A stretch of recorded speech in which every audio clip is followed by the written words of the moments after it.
Sun அசோ TV நேயர்களே, உங்களை வணங்குகிறேன், வாழ்த்துகிறேன். சமீப காலமாக அரசியல் உலகம் நிறையவே எதிர்பார்ப்போடு ஒரு பரபரப்பாக மற்றவர் பார்வைக்கு என்ன நடக்கப் போகிறது, ஏது நடக்கப் போகிறது என்ற எதிர்பார்ப்புடன் இயங்கிக் கொண்டிருக்கிறது. இப்போ முதல் முறையாக அரசியல் தலைவருடைய ஜாதகத்தை அலசி ஆராய்ந்து தொடர்ந்து தகவல்களை சொல்லிக் கொண்டிருக்கிறோம், பலன்களை சொல்லிக் கொண்டிருக்கிறோம். நாம் சொல்லியதை அடிப்படையாக வைத்து தொடர்ந்து இப்பொழுது நிறைய பேர் பேசி வருகின்றனர். இன்னும் ஒரு பெரிய வேடிக்கைன்னா, சில பேர் பேசுகிற வீடியோவில் என்ன லக்னன்னு தெரியல, இந்த நாளில் பிறந்திருப்பாங்க, இந்த லக்னமாக இருக்கும், இந்த லக்னமாக இருக்கும், இப்படியும் இருக்கும், அப்படியும் இருக்கும், இப்படி தான் பேசிகிட்டு இருக்காங்க. ஒரு குறிப்பிட்ட நேரம் என்பது குறிக்கப்பட்டிருக்கும். அந்த நேரத்தை வைத்து நாம் பலன் சொல்லுகின்ற போது அது மிகச்சிறப்பாக இருக்கும். அதே நேரத்தில் பார்த்தீங்கன்னா, எந்த ராசியோ, ஒரு தலைவருடைய ராசி எந்த ராசியோ, அந்த ராசியில் எந்த நட்சத்திரத்தில் அவர் பிறந்தாரோ அதையொட்டித்தான் திசாபுத்தி அவருக்கு வரும். அந்த ராசி நடைபெறுகின்ற திசாபுத்தி, இந்த இரண்டனையும் வைத்து பலன்களை பார்க்கின்ற போது பலன்கள் அவர்களுக்கு சிறப்பாக இருக்கும். சமீப காலத்தில் நான் பேசிய வீடியோக்களில் ஒரு தகவலை நீங்கள் அழுத்தமாக பார்த்திருக்கலாம். 2 ஆண்டுகளுக்கு முன்னதாக கூட பேசியிருக்கேன். அதிமுக என்பது எடப்பாடி பழனிசாமி அவருடைய தலைமையில் தான் இயங்கும். அவருக்கு எதிராக அதிமுகவை எவரும் கைப்பற்றி விட முடியாது. அங்கே அவர்தான் கட்டுக்கோப்பாக அதிமுகவை வைத்திருப்பார். அவரை எதிர்த்து எவர் செயல்படுகின்றார்களோ அவருடைய செயல்பாடுகள் காலப்போக்கில் மாறிவிடும். அவர்கள் இருந்த இடம் தெரியாமல் நகர்ந்து விடுவார்கள், போய்விடுவார்கள். இந்த தகவலை நான் அழுத்தமாக சொல்லிக் கொண்டிருக்கிறேன். அதற்கு காரணம் என்னன்னா, ஒரு கட்சியை வழிநடத்துவது என்பது அந்த தலைவருடைய கையில் தான் இருக்கு. அந்த தலைவராக தேர்ந்தெடுக்கப்பட்டு மக்களால் அங்கீகரிக்கப்பட்டு இன்று அதிமுக என்றால் எடப்பாடி பழனிசாமி என்ற இடத்திற்கு நாம் சென்று கொண்டிருக்கிறோம். அதை வைத்து தான் பலன் சொல்லிக்கிட்டு இருக்கோம். அப்போ உட்கட்சி பூசல் வந்தது. கட்சியை காப்பாற்றுகிறேன் என்ற பெயரில் கட்சி அலுவலகத்தில் நுழைந்து துவாம்சம் செய்தவர்களையும் நாம் பார்த்திருக்கிறோம். அப்போ அத்தகையவர்களை நம்ம பேச வேண்டாம். என்னன்னா, எந்த ஒரு தலைமை சரியாக இருக்கிறதோ, எவர் ஒருவர் யார் தலைவராக வந்தாலும் அந்த தலைவருக்கு கட்டுப்பட்டு செயல்படுகிறார்களோ அந்த இயக்கம்தான் வழிவடையும். அதற்கு மேலாக கட்சிக்குள் இருந்து கொண்டே குழப்பம் விளைப்பவர்கள், எதிர்வினை ஆற்றுபவர்கள் எல்லாமே காலப்போக்கில் கட்சிக்கு எதிராக மாறிவிடுவார்களே ஒழிய கட்சிக்கு அவர்களால் எந்த விதமான நன்மையும் ஏற்படாது என்பதுதான் உண்மை. ஜாதக ரீதியாக பேச போறோம். இங்க என்ன சொல்ல போறோம்னா, ஒரு தலைமை உருவாக்கப்பட்டுள்ளது. அந்த தலைமை கடந்த காலங்களில் விமர்சித்தவர்கள் இன்று ஒவ்வொருவராக அவருக்கு விட்டு நகர்ந்து கொண்டிருக்கிறார். நகர்ந்து கொண்டிருப்பவருடைய எதிர்காலம் எப்படி இருக்கும் என்று அவருடைய ஜாதகத்தை வைத்து நாம் பேசுவோம்.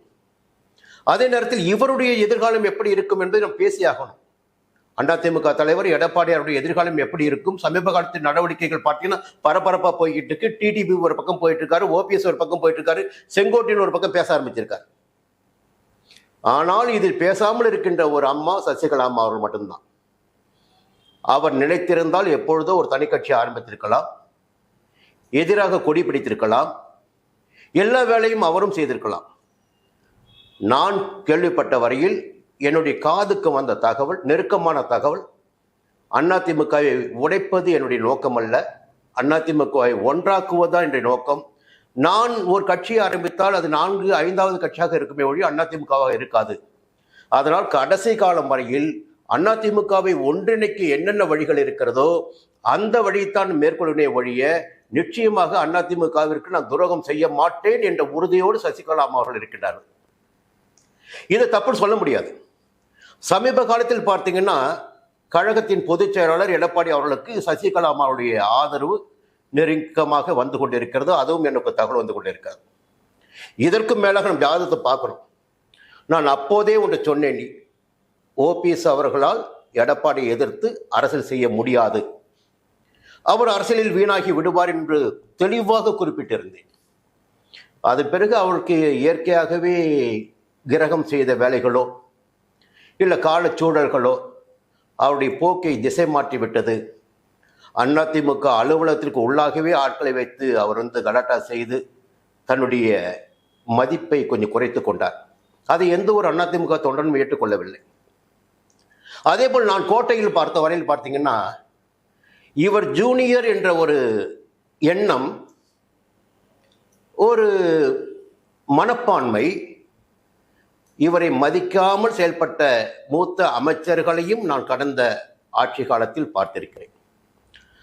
அப்போ அவர்களுக்கெல்லாம் தெளிவாக ஒரு தகவலை சொல்ல வேண்டும் என்றால், யாரை பிள்ளையாரை பிடித்து நீங்கள் வைத்து விட்டீர்கள், அவர்தான் கட்சியின் தலைவர். புரட்சி தலைவர் எம்ஜிஆர் அவர்கள் இருந்தபோதும் சரி, புரட்சி தலைவர் அம்மா அவர்கள் இருந்தபோதும் சரி, அவருக்கு எதிராக ஒரு அசைவு கூட எவராலும் அசைய முடியாது. அதே நிலை இருந்தால் மட்டும்தான் ஒரு கட்சியால் அந்த கட்சியினுடைய நிலைப்பாடு வெற்றியினை அடைய முடியும். ஆனால் இப்போ என்னன்னா, இவர் ஜூனியர், நாம் என்ன இவருக்கு கட்டுப்படணுமா? நாம் கட்சிக்குள்ள குழப்பம் விளைவிச்சுட்டே இருக்கலாம். அவர் ஒரு வேட்பாளரை நிறுத்தினால் நாம் எதிராக ஒரு வேட்பாளரை நிறுத்தலாம், கட்சியுடைய ஓட்டுகளை பிரிக்கலாம். இவையெல்லாம் எப்படின்னா, எதிர்கட்சிக்கு இவர்கள் செய்கின்ற சேவகமாக இருக்குமே ஒழிய நிச்சயமாக கட்சிக்கு செய்கின்ற சாதகமான நிலையாக இருக்காது. இது ஒரு நிலை. சரி, இத்தகைய சூழ்நிலையில் இன்று செங்கோட்டையன் அவர்கள் பேசியிருக்கிறார். செங்கோட்டையன் அவர்கள் இன்று பேசியிருக்கின்ற நிலையில் ஒரு சின்ன தகவலை நான் சொல்லி ஆகணும். செங்கோட்டையன் அமைச்சர் பதவி இழந்திருக்கிறார். அன்பு சகோதரர் எழில் அவர்கள் அவருடைய ஜாதகத்தை எனக்கு அனுப்பி வைக்கிறார். பேசுகிறோம். மீண்டும் அமைச்சர் ஆவார் என்று நான் குறிப்பிட்டேன். மீண்டும் அமைச்சர் ஆனார். இப்போ ஜாதக ரீதியாக பார்க்கின்ற போது இந்த பலன்கள் உறுதியாக நடக்கும் என்பது என்னால் தெளிவாக சொல்ல முடியும். ஏன்னா நம்ம பேசுறது எல்லாமே கிரகத்தையும் திசாபுத்திகளையும் கோச்சாரத்தையும் பேசிட்டு இருக்கோம். சரி, இந்த நேரத்தில் இத்தகைய குழப்பங்கள் நெருக்கடிகள் எல்லாமே இருக்கின்ற போது எடப்பாடி என்ன செய்ய போகிறார், அதிமுகவை எப்படி வழிநடத்த போகிறார் என்பதெல்லாம் ஒரு கேள்வியாக இருக்கிறது. கடந்த தேர்தலின் போது டிடிவி அவர்களால் சில சங்கடங்கள் ஏற்பட்டது. இந்த தேர்தலில் அந்த சங்கடங்கள் அதிகரிக்குமா, அல்லது எடப்பாடியின் ஒற்றை தலைமையின் கீழ் துரோகிகளை எல்லாம் கட்சியை விட்டு வெளியேற்றி அதிமுக ஒரு அமைப்பினை உருவாக்கி அதன் வழியாக மக்களை சந்திக்கின்ற போது வெற்றி கிடைக்குமா? அதற்கு அதிமுக தலைவராக இருக்கின்ற எடப்பாடியார் அவருடைய ஜாதகம் எப்படி இருக்கிறது, இதனை பார்க்கணும். அப்படி பார்க்கின்ற போது இப்பொழுது நடைபெறுகின்ற திசை புதன் திசை எடப்பாடியார் அவர்களுக்கு. நான் கடந்த பதிவுகளில் தெளிவாக சொல்லியிருந்தேன். அவருக்கு இருக்கின்ற யோகங்களை எல்லாம் சொல்லியிருந்தேன். பௌர்ணமி யோகம் இருக்கிறது, குருமங்கள யோகம் இருக்கிறது. இந்த இரண்டு யோகங்களுக்கு மேலாக அவருடைய ஜாதகத்தில் செவ்வாய் ஆட்சியாக இருக்கிறார், சனி உச்சமாக இருக்கிறார். ஒரு அரசியல் தலைவருக்கு சனி உச்சமாக இருந்து விட்டாவோ சனி ஆட்சியாக இருந்து விட்டாலோ அந்த அரசியல் தலைவருக்கு செல்வாக்கு அதிகரித்து விடும், தொண்டர் பலம் கூடும் என்பது உண்மை. செவ்வாய் ஆட்சியாக இருக்கின்ற போது அவருடைய ராசிக்கு 3ஆம் இடத்தில் செவ்வாய் ஆட்சி. தைரியம், வீரியம், பராக்கிரமம், வேகம் எல்லாமே அந்த ஜாதகருக்கு இருக்கும். அப்போ துணிச்சலாக செயல்பட்டு நினைத்தை சாதித்திடக்கூடிய வல்லமை அந்த ஜாதகருக்கு உண்டு. அத்தகைய ஜாதகம் இபிஎஸ் அவருடைய ஜாதகம். சரி, இந்த ஜாதகம் இருக்கு. புதன் திசைன்னு பார்த்தீங்கன்னா ராசியாதிபதி திசை. ராசிக்கு 10ஆம் இடத்து அதிபதி, பதவியை கொடுத்திடக்கூடிய அதிபதி புதன் தான் இருக்கு. அந்த புதன் திசை போய்கிட்டு இருக்கு. இப்போ இந்த நேரத்தில் இந்த குழப்பங்கள் நடைபெற்று கொண்டிருக்கின்ற நேரத்தில், நல்லா கவனிங்க, குழப்பங்கள் நடைபெற்று கொண்டிருக்கின்ற நேரத்தில் 10ஆம் இடத்தில் குரு இருக்கிறார். 10ஆம் இடத்து குரு பதவியை பறிப்பார் என்பது பழமொழி. அப்போ ஒரு விதிவிலக்கு எப்பொழுது ஏற்படும், எப்பொழுது ஒரு மாற்றம் ஏற்படும், எப்பொழுது தெளிவு ஏற்படும் ஜாதகருக்கு பார்க்கின்ற போது அக்டோபர் மாதம் 8ஆம் தேதி அதிசாரமாக குரு பகவான் கடகத்தில் சஞ்சரிக்க இருக்கிறார். அதன் பிறகு பார்த்தீங்கன்னா இப்பொழுது இருக்கிற சலசலப்புகள், இப்பொழுது இருக்கின்ற பிரச்சனைகள், நெருக்கடிகள் என்பது எடப்பாடியாருக்கு இல்லாமல் போகும் என்பதை எழுதி வைத்துக் கொள்ளுங்கள். எல்லோருமே ஜாதக ரீதியாக பேசிட்டு இருக்க. 11ஆம் இடத்தில் குரு சஞ்சரிக்க போகிறார் கோச்சார ரீதியாக. அந்த நேரத்தில் அவர் பார்க்கின்ற இடங்கள் பார்த்தீங்கன்னா 3ஆம் இடத்தையும் 5ஆம் இடத்தையும் 7ஆம் இடத்தையும் பார்ப்பார். 3ஆம் இடத்தில் ஜென்ம ஜாதகத்தில் செவ்வாய் சஞ்சரித்துக் கொண்டிருக்கிறார்.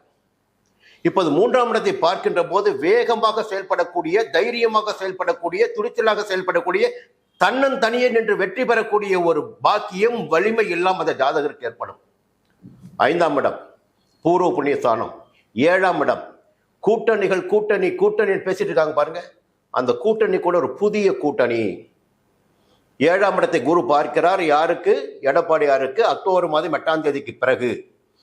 இதுவரையில் சிதறி கிடப்பவர்கள் கூட வேறு வழி இல்லாமல் இப்பொழுது அக்டோபர் 8ஆம் தேதிக்கு பிறகு எடப்பாடியாரை தேடி வரக்கூடிய ஒரு காலத்தில் பார்த்தீங்கன்னா மிகப்பெரிய கூட்டணி எதிர்கட்சி அமைச்சிருந்தது. அப்போ புரட்சி தலைவி அம்மா அவர்கள் என்ன பண்ணாங்கன்னா, அந்தந்த பகுதிகளில் இருந்த சின்ன சின்ன கட்சிகளை இழுத்து ஒரு கூட்டணி அமைத்தார். அந்த கூட்டணி வெற்றி பெற்றது. அதே போல எடப்பாடியார் தலைமையிலும் அக்டோபர் 8க்கு பிறகு அந்தந்த பகுதியில் இருக்கின்ற அமைப்புகளை சேர்ந்தவர்கள் ஒன்றிணையக்கூடிய நிலை ஏற்படும். இது தவிர்க்க முடியாதது. இரண்டாவது ஒரு விஷயம் நீங்க பார்க்கணும், ஜாதகத்திற்கு அப்பாற்பட்ட ஒரு விஷயத்தையும். எல்லாருமே எடப்பாடியை வேணாம் சொல்லவே இல்லை. யாருமே அதிமுகவில் கலக குரலை எழுப்பிக் கொண்டிருப்பவர்கள் கூட எடப்பாடியாரை வேண்டாம் என்று சொல்லவில்லை. எங்களையும் இணைத்துக் கொள்ளுங்கள், நாங்களும் உங்களுடன் வருகிறோம், நாங்கள் செய்ததெல்லாம் தவறுதான், நாம் எல்லாம் ஒன்றாகிவிட்டால் பலம் புரிந்தவர்களாகி விடுவோம், இப்படிதான் பேசிக்கிட்டு இருக்காங்க. அப்போ அவர்களால் எடப்பாடி தலைமையை வீழ்த்துகின்ற சக்தி அவர்களுக்கு கிடையாது.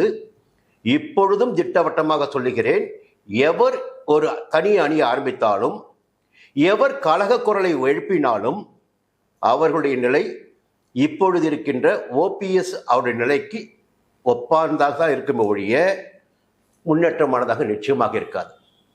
அவருடைய பகுதியில் இப்ப பார்த்தீங்கன்னா, கடந்த ஆட்சியில் பார்த்தீங்கன்னா 4 ஆண்டுகளுக்கு மேல் மிக துணிச்சலாக எவராலும் முடியாத ஒரு காரியத்தை செய்து முடித்த சாமர்த்தியம் எடப்பாடியாருக்கு உண்டு. எதிர்கால காலம் அவருக்கு சாதகமாக இருக்கு. இன்னொரு விஷயத்தை தெளிவாக சொல்லணும். எதை வைத்து நான் அப்பொழுது பேசினேன் என்றால், 6ஆம் இடத்தில் ராகு சஞ்சரிக்கிறார் கன்னிராசினருக்கு. 6ஆம் இடத்தில் ராகு சஞ்சரிக்கின்ற போது எந்த எதிரியாலும் எதையுமே செய்து விட முடியாது என்பதுதான் உண்மை. எதிர்த்து நின்றவர்களே வந்து சரணாகதி ஆகணும்.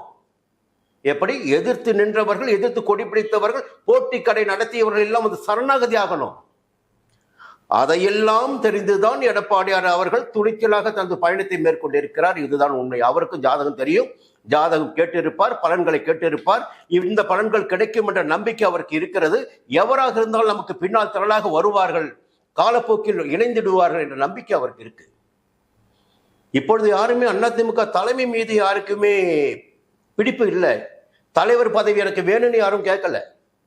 நாங்க உங்களோட வந்துடுங்க, எங்களையும் சேர்த்துக்குங்க, நாமெல்லாம் ஒன்னா நிலை ஜெயிச்சிடலாங்க, இதைத்தான் சொல்றாங்க. இதற்கு கூட சில அரசியல் கட்சிகளை பார்த்தீங்கன்னா, வெளியில் சென்று பேசுவதே அந்த கட்சியை அவமதிப்பதாகவும் கட்சியை விட்டு நீக்க முடியும். சில அரசியல் கட்சியில் ஒரு தலைமைக்கு எதிராக யார் கலக குரல் எழுப்பினாலும் அவர் வந்து கட்சியை விட்டு அவர்களை வெளியேற்றி விட முடியும். ஆனால் எதையுமே எடப்பாடியார் செய்யாமல், காரணம் அவர் கன்னிராசியில் பிறந்தவர், நடப்பதும் புதன் திசை, எல்லா விதமான சாணக்கியத்தனம் அவருக்கும் தெரியும். எப்படி அரசியலை வழிநடத்த செல்ல வேண்டும், என்ன செய்ய வேண்டும் என்ற திறமை அவருக்கும் இருக்கிறது. அதற்குரிய சக்தி அவருடைய ஜாதகத்தில் இருக்கிறது. இதற்கு மேல் வேற என்ன வேணும்? நிச்சயமாக மக்கள் செல்வாக்கோடு மீண்டும் அக்டோபர் 8க்கு பிறகு சின்ன சின்ன சலசலப்புகள் எதுவுமே இல்லாமல் செல்வாக்கு மிக்க தலைவராக பவனி வருவார். தேர்தல் காலம் நெருங்க பார்ப்போம். ஒரு விஷயம்தான், தேர்தல் காலம் நெருங்க என்னுடைய அழுத்தமான பதிவு மீண்டும் இதைத்தான் மற்ற ஜோதிடர்களுக்கு நான் பாதியாக போட்டு கொடுத்திருக்கிறேன். இந்த ஜாதகம் சரியா இருக்கு, இந்த ஜாதகத்திற்கு யோகம் இருக்கு. தேர்தல் நேரத்தில் எந்த ஜாதகருக்கு யோகம் இருக்கிறது? தேர்தல் நடைபெறுகின்ற நாளில், முடிவு வருகின்ற நாளில் எந்த ஜாதகருக்கு சந்திரன் எங்கே சஞ்சரிக்கிறார், எந்த லக்னம், வாக்கு எண்ணிக்கை தொடங்குகின்ற நேரம் எந்த லக்னத்தில் தொடங்க போகிறது, அதெல்லாம் அப்போ முடிவு பண்ணுவோம். வெற்றி தோல்வி தனிப்பட்ட முறையில் பார்த்தீங்கன்னா, அதிமுகவினுடைய தலைவராக இருக்கின்ற எடப்பாடி பழனிசாமி அவர்களுக்கு அக்டோபர் 8க்கு பிறகு செல்வாக்கு அதிகரிக்கும். ஏறுமுகத்தில் எடப்பாடி பழனிசாமி என்று துணிச்சலாக சொல்லலாம்.